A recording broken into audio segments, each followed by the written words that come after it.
God ran to embrace the one that walked away from him. See, the only time in the Bible that we ever see a representation of the Father running is in the prodigal son. He said, and the son was far off. The Father had compassion for him and ran to embrace him. The very one that walked away from him, ran away from him, took from him, blew all of his inheritance, wasted it. And the Father ran to him as soon as he saw him. See, the son thought he had lost his sonship, but he never did. Sonship isn't something that he can lose because it wasn't his to give away. He was a son the entire time he was in the slop, the entire time he was in the house of ill repute. He was a son the entire time he was in the bar. He was a son the whole time he was getting drunk. He was a son the whole time he was gambling. The whole time he was blowing his money. He was a son the whole time. The Father never lost sight of that. Why? Because he grew a fattened calf. You don't just have a fattened calf just laying around. That's something that at that time that took time and energy and effort. Why? Because the Father knew the Son was going to come back. See, a lot of times we think the things that we have done can separate us from God, but it only separates us in our minds. It doesn't separate us from His heart toward us. You can't do anything to bring separation from you and the one that created you. The things that you've done, well, you don't know what I've done. It's not my business what you've done. The problem is when you think it's too much that God can't forgive you. See, this son had everything in the house.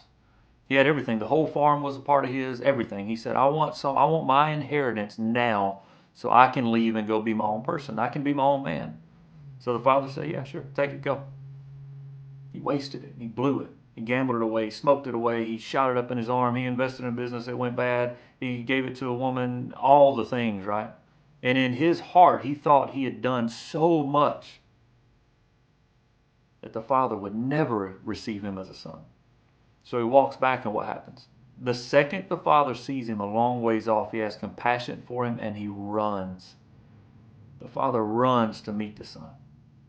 The second you turn back, the second you ask for forgiveness, the second you accept who you are, the father runs to you.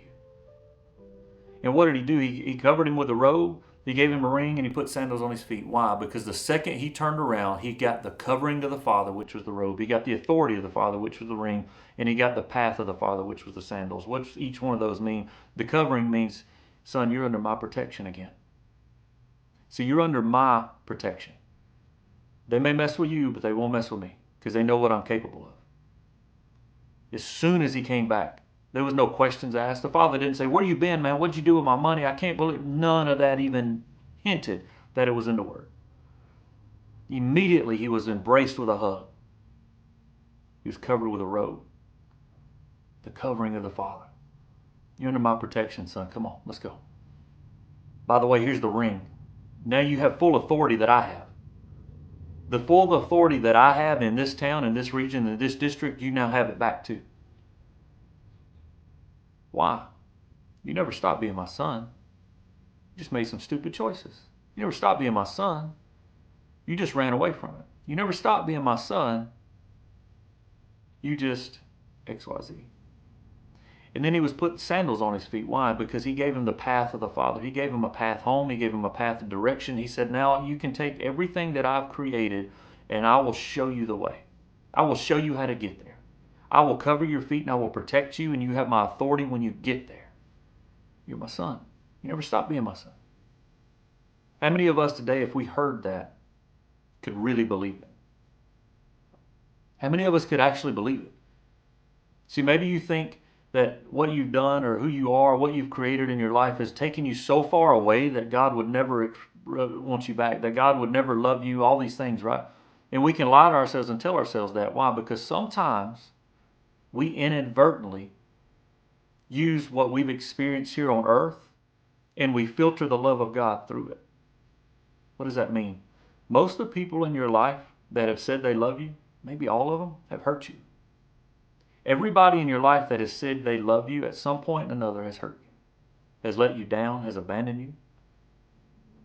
And that's not to cast crap on them. That's to say they're human beings. They don't understand the fullness of the love of God. When you can come to the place of understanding that God loves you so much, there's nothing that you've done that will pull you away from Him.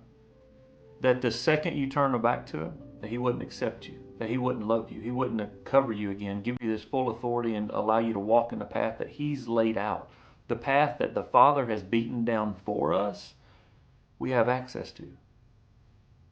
It's up to us to walk in it. So you're a son today. You're a daughter today.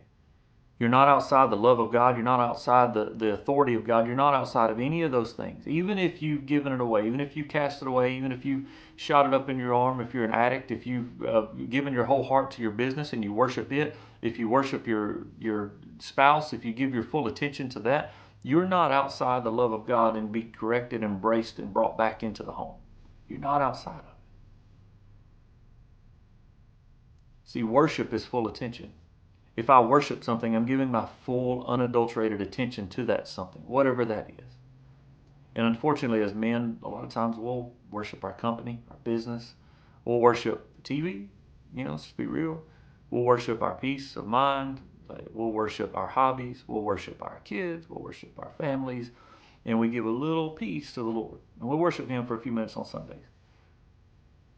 What if we laid all those other things at the feet of the Father and said, Father, I'm going to give time to my wife. I'm going to give time to my children. I'm going to give time to my business. I'm going to give time to my hobbies. I'm going to give time to these things. But Father, I want the time with you first.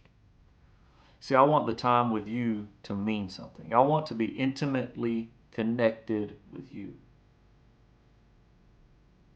I want to be connected with you in a way that your words come out of my mouth, that your heart is my heart, that I see people the way that you see people, Father. Let me respond to those that are around me the way that you would respond if you were in my position, God. Let me be so intimately connected that heaven is brought down on earth through me and is made manifest through my choices, my decisions, my actions, and my very presence. When I walk into the room, the atmosphere shifts that your heart can be made manifest to those that are around me. That's real, guys. It can happen. And it can happen in the very least likely situations that you just think, there's no way.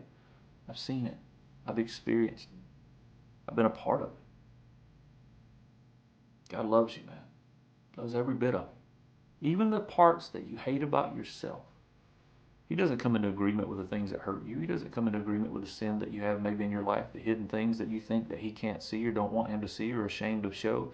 He doesn't come into agreement with those areas because he knows that doesn't lead you to the life that he's called you to have. But he loves you. He's calling you back. He's calling you to an intimate place with him, to a place of connection, to a place of realizing that he loves you enough to shape all heaven and earth just to run to you. This is ministered to you today in any way. Maybe you are the prodigal. Maybe you are the one that's been running away. Maybe you are the one that used to love the Lord and just give all your focus and attention to him, and now you've just drifted, and it's okay. He's not mad at you. He's not disappointed in you. He's not going to question you and belittle you when you come back. He's going to run. He's going to embrace you. He's going to cover you, give you his full authority, and direct your path. He loves you, every bit of it. So if you've been touched by this, if you think this could help somebody that you know, man, share it with them. Shoot it over to them. Even somebody that you don't think will respond well to it. Give them the opportunity. I'm going to pray and ask the Lord to just move on your heart. The areas, Father, in our lives that we've hidden from you, the areas in our lives that we thought are unredeemable, God, the things that have been done to us, the things that we have done to others, Father, help us to lay them at your feet, God. God, help us to lay them at your throne, that you can redeem them, that you can bring healing to them, that you'll bring healing to me, and when I come back, that you will just embrace me, cover me.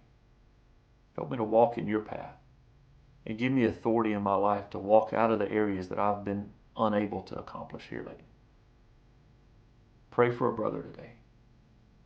I pray that God will put somebody in your heart right now that you could think about, that you can spend 5 minutes after you get done with this and pray for them. Lift them up and ask God to move and wreck them today. That he would just lay on them. Bring healing to their heart. Bring healing to the traumas. Expose them to them that they can see themselves the way he does. Hope y'all have a good night.